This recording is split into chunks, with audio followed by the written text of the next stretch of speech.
ક્ષત્રિય કલ્યાણ વિદ્યાલયના લાઈવ ક્લાસમાં આપનું સ્વાગત છે। આજે આપણે 11 કોમર્સ નામાના મૂળ તત્વ વિષયની અંદર પ્રકરણ 9 ની અંદર સ્વાધ્યાયનો દાખલા નંબર 12 ની ચર્ચા કરવાના છીએ, જેમાં આપણે રોકડ મેળ પરથી ખતવણી કેવી રીતે કરી શકાય તેની ચર્ચા કરવાના છીએ। તેના માટે સૌથી પહેલાં આપણે રોકડ મેળ તૈયાર કરીએ। મથાળું એવું છે કે મહાવીર શંકર સ્ટોર્સની માહિતી નીચે આપેલી છે અને તેના આધારે 3 ખાનાવાળો રોકડ મેળ તૈયાર કરો। 3 ખાનાવાળો રોકડ મેળ, જેમાં આપણે વટાવ, રોકડ અને બેંક, આ 3 ખાનાનો રોકડ મેળ તૈયાર કરીએ છીએ। તો સૌથી પહેલાં આપણે રોકડ મેળ તૈયાર કરી લઈએ અને પછી તેના આધારે ખતવણી કરશું। વર્ષ આપણને આપેલું છે 2016 ઓક્ટોબર 1। બંને બાજુ વર્ષ અને માસ લખી લઈએ। 2016 અને ઓક્ટોબર।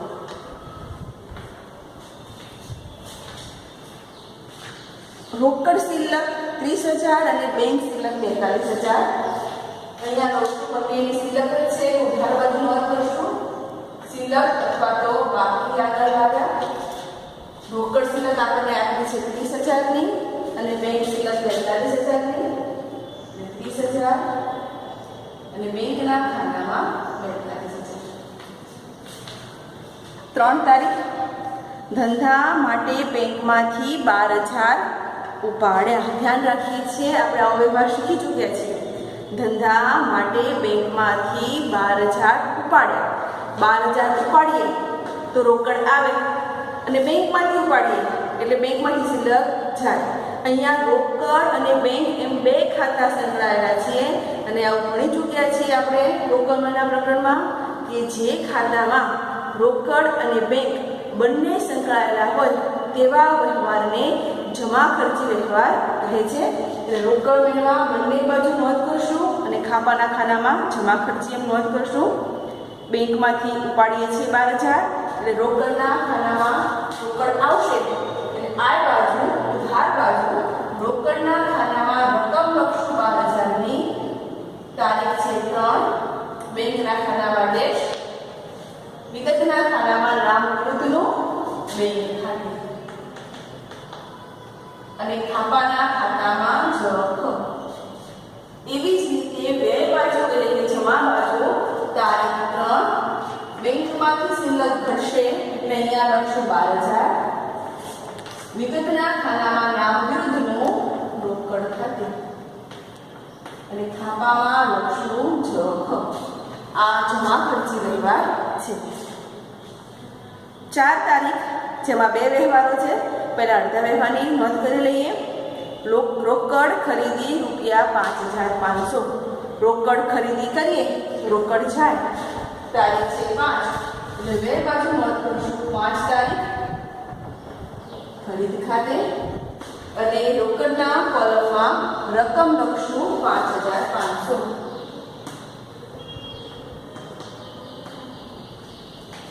એની તારીખે 4 તારીખ છે, એની તારીખે રોકડ વેચાણ ₹16,000, વેચાણ કરવાથી રોકડ આવે એટલે આ બાજુ નોંધ કરશું। રોકડના ખાનામાં 16,000, તારીખ 4, વિગતમાં લખશું વેચાણ ખાતે।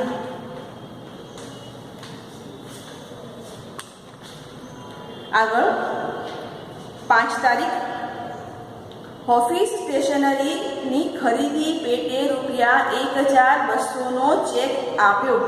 સ્ટેશનરી ખરીદીએ છીએ એના માટે ચેક આપીએ છીએ એટલે શિલ્લકમાં શું થવાનો? ઘટાડો। એટલે વ્યય બાજુ નોંધ કરશું। તારીખ 5, સ્ટેશનરી ખર્ચ ખાતે ચેક આપીએ છીએ એટલે રકમ લખશું આપણે બેંકના ખાનામાં ₹1,200। આગળ 8 તારીખ, શિવશંકરને ₹4,500 ને 15 ના દેવા પેટે ₹4,500 નો ચેક ચૂકતે હિસાબે આપ્યો. ધ્યાન રાખીએ, દેવું છે 4,515 નું અને એની સામે આપણે આપીએ છીએ 4,515 રૂપિયા ઓછા આપ્યા. એને આપણે વટાવ તરીકે નોંધ કરીએ છીએ. શિવશંકરને ચેક આપીએ છીએ એટલે રોકડ શું થશે? જશે. બેંક સિલકમાં ઘટાડો થશે. બે બાજુ નોંધ કરશું. 8 તારીખ શિવશંકર ખાતે આપણે એને 4500 નો ચેક આપીએ છીએ એટલે બેંકના ખાનામાં લખશું 4500 રૂપિયા અને વટાવના ખાનામાં લખશું 15 રૂપિયા, જે 15 રૂપિયા ઓછા આપીએ છીએ તે. 9 તારીખ દેવશંકર પાસેથી 16,200 ના લેણા પેટે. દેવશંકર પાસે 16,200 માંગીએ છીએ. એ લેણા પેટે આપણને 6,000 રોકડા આપશે અને 10,000 નો ચેક આપશે, જે આપણે બેંક ખાતે લખશું. તો આપણને કુલ 16,200 માંથી 10 અને 6 16,000 આપશે. આ 200 રૂપિયા ઓછા આપશે એને આપણે વટાવના ખાનામાં નોંધ કરશું. આપણને દેવશંકર રકમ આપે છે એટલે આપણે નોંધ કરશું. આ બાજુ તારીખ છે 9 દેવશંકર ખાતે રકમ લખતા ખાસ ધ્યાન રાખશું. સૌથી પહેલા 200 રૂપિયા વટાવના ખાનામાં, 6,000 રોકડા એટલે રોકડના ખાનામાં અને 10,000 નો ચેક એટલે બેંકના ખાનામાં. ત્રણેય ખાનામાં રકમની નોંધ આપણે કરીએ છીએ. 10 તારીખ વર્તમાન પત્રમાં જાહેરાત માટે ઉમાશંકર ન્યૂઝ એજન્સીને ₹2,100 નો ચેક આપણે આપીએ છીએ. આપીએ એટલે આપણે નોંધ કરશું એની બે બાજુ. શેના માટે આપીએ છીએ? જાહેરાત માટે એટલે લખશું આપણે જાહેરાત ખર્ચ માટે. 10 તારીખ બે બાજુ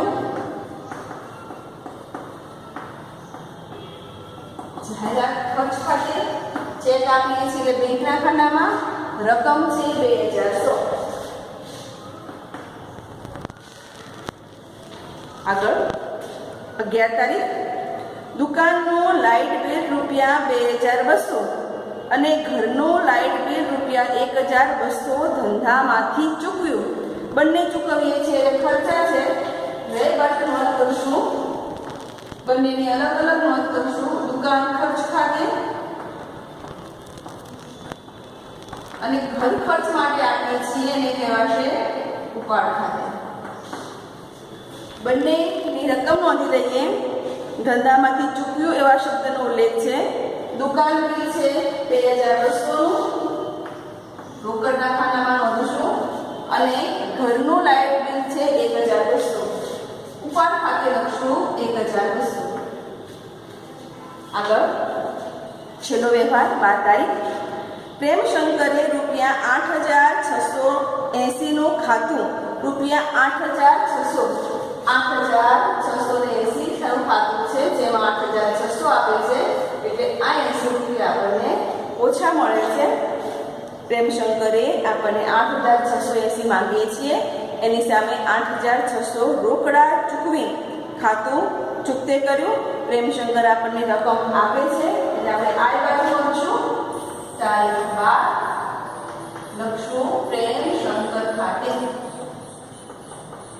આપણને રોકડ ચૂકવે છે.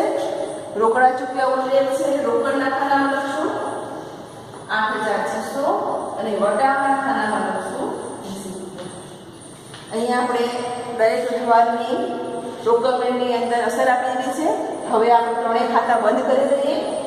આપણને ખબર છે કે વટાવના ખાતાની ક્યારે બાકી આવે નહીં એટલે એનો જે સરવાળો હોય નોંધી લઈશું. ઉધાર બાજુ 200 + 80 એટલે 280. વટાવ બાજુ મળે 15 રૂપિયા.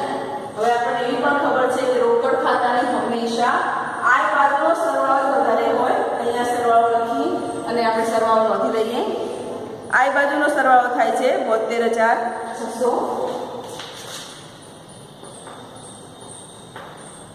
બંને બાજુ નોંધી લઈએ.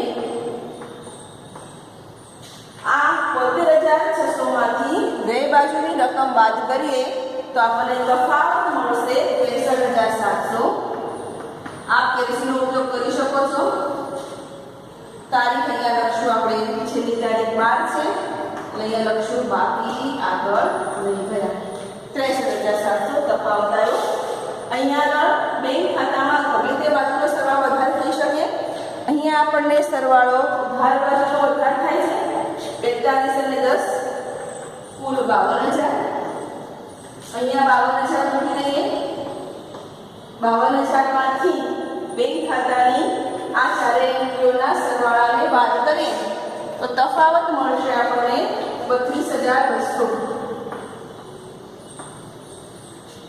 આ બાકીને આગળ ખેંચી લઈએ. અહીંયા આપણે દાખલો છે કે 12 તારીખે પૂર્ણ થાય છે, નીચે અહીંયા બાકી આગળ આવે તરીકે દર્શાવીએ છીએ. અહીંયા આપણો રોકડ મેળ છે પૂર્ણ થાય છે.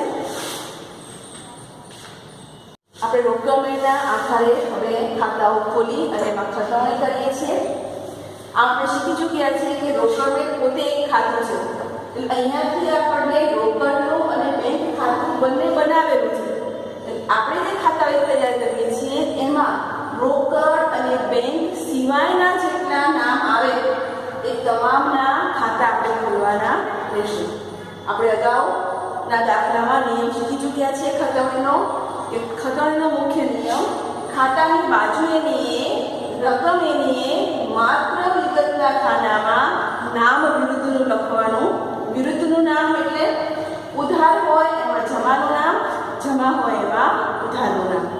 સૌથી પહેલા આપણે આ બાજુને લઈએ, ઉધાર બાજુને લઈએ તો પહેલો બાકી આગળ આવ્યા એનું ખાતું ન હોય.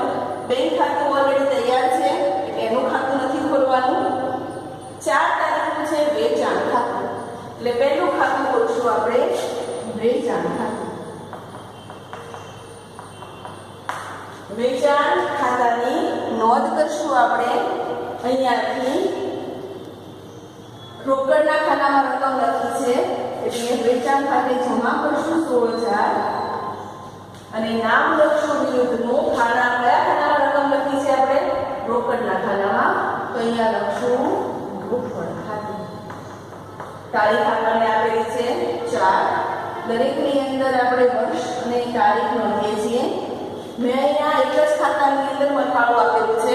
તમારે તમામ ખાતામાં તારીખ વિગત નોપા રકમ, તારીખ વિગત નોપા રકમ છે એ દરેક ખાતામાં લખવાનું છે. ડાબી બાજુને ઉધાર બાજુ, જમણી બાજુને જમા બાજુ.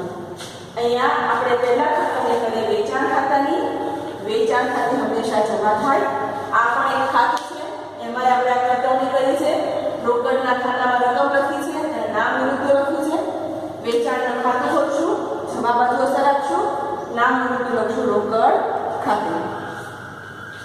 એના પછી છે દેવશંકરનું ખાતું. બીજા નંબરનું ખાતું ખોલશું દેવશંકરનું ખાતું.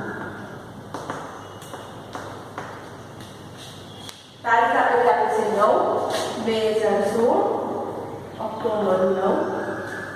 અહીંયા જેટલા ઉધાર વ્યવહારો છે તમામ ખાતાની જમા બાજુ અસર હશે. દેવશંકરના ખાતામાં 3 ખાનામાં રકમ છે એટલે આપણે 3 ની નોંધ કરશું. પહેલા વટાવમાં રકમ છે એટલે લખશું વટાવ ખાતે. ઉધાર બાજુ આપેલો હોય એને આપેલ વટાવ કહેવાય. જમા બાજુ હોય એને મળેલ વટાવ. રકમ વટાવની 200 રૂપિયા. એની એ તારીખે રોકડ ખાતે રકમ આપણને આપેલી છે 6,000. એની એ તારીખે બેંક ખાતે રકમ આપણને આપેલી છે 10,000. અહીંયા દેવશંકરના ખાતાની અંદર 3 ખાનામાં રકમ છે એટલે 3 ખાનાના નામની નોંધ આપણે કરેલી છે 200, 6,000 અને 10,000. આગળ 12 તારીખ પ્રેમશંકર ખાતે. તો અહીંયા પ્રેમશંકરનું ખાતું ખોલશું.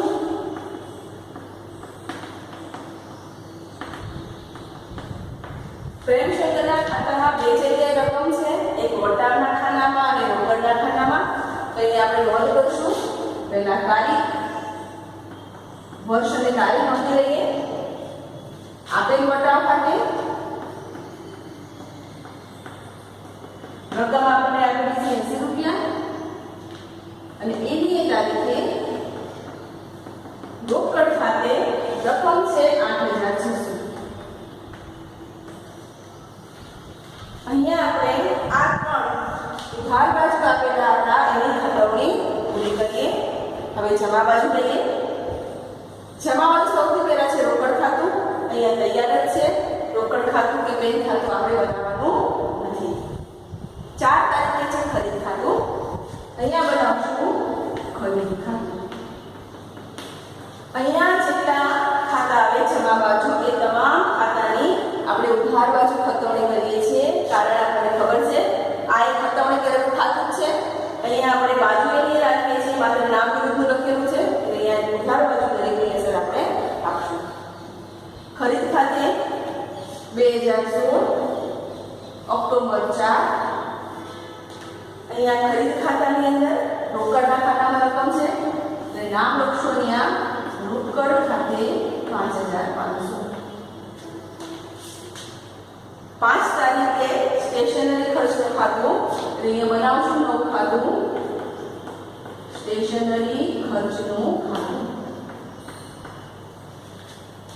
એના બેંક ખાતામાં રકમ છે વર્ષ અને તારીખ નોંધી લઈએ 2016 ઓક્ટોબર 5. બેંકના ખાતામાં રકમ છે અહીંયા લખશું બેંક ખાતે. વિગતના ખાતામાં 1200 રૂપિયા. આગળ 8 તારીખે શિવશંકરનું ખાતું. નવું ખાતું ખોલશું.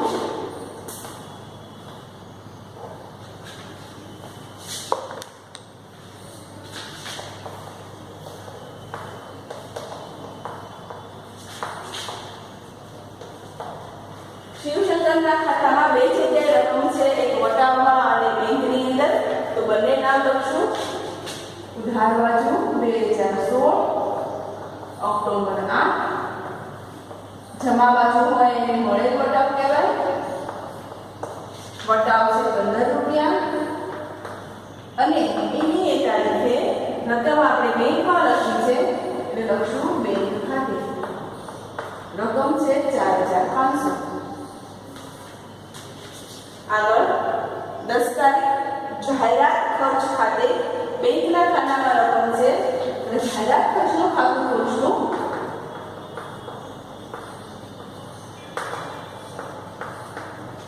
એની ઉધાર બાજુ વર્ષ અને તારીખ. રકમ આપણે લખી છે બેંકના ખાતામાં એટલે લખશું બેંક ખાતે. રકમ છે 2400. આગળ 11 તારીખ દુકાન ખર્ચ ખાતે. રોકડના ખાતામાં રકમ છે અહીંયા ખાતું ખોલશું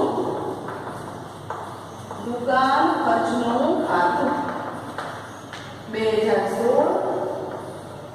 ઓક્ટોબર 11. રકમ આપણે રોકડના ખાતામાં લખી છે લખશું રોકડ ખાતે 2200.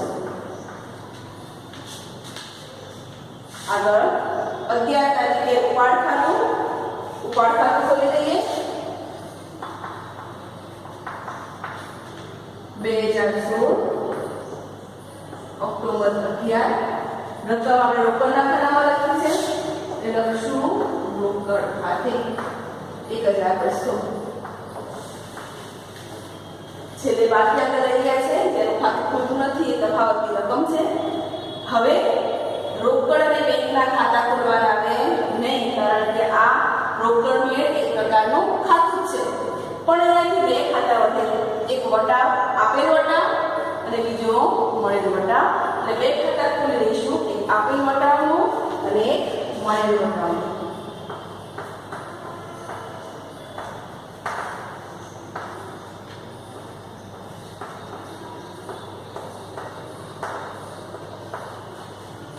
આપેલ વટાવનું ખાતું છે કે જેની અંદર આપણે કુલ આપણને આપેલો વટાવ 280 રૂપિયા છે. ઉધાર બાજુ નોંધેલો છે. આપેલ વટાવ હંમેશા ખર્ચ કહેવાય. 2016. તારીખ છેલ્લી લખશું આપણે ઓક્ટોબરની 12 તારીખ. કુલ આપેલ વટાવ કૌંસમાં નોંધવાનું કે રોકડ મેળ મુજબ કુલ વટાવ આપણને આપેલો છે 280. એવી જ રીતે મળેલ વટાવની વાત કરી લઈએ. મળેલ વટાવ હંમેશા આવક કહેવાય. 2016 ઓક્ટોબર 12. અહીંયા લખશું કુલ મળેલ વટાવ રકમ 15 રૂપિયા છે. 15 રૂપિયા કૌંસમાં નોંધવું નથી લેવાનું, રોકડ મેળ મુજબ. આ વટાવ ક્યાંથી લાવ્યા તો કે રોકડ મેળ મુજબ.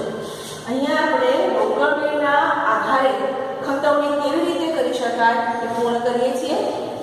આપણે હોમવર્કની અંદર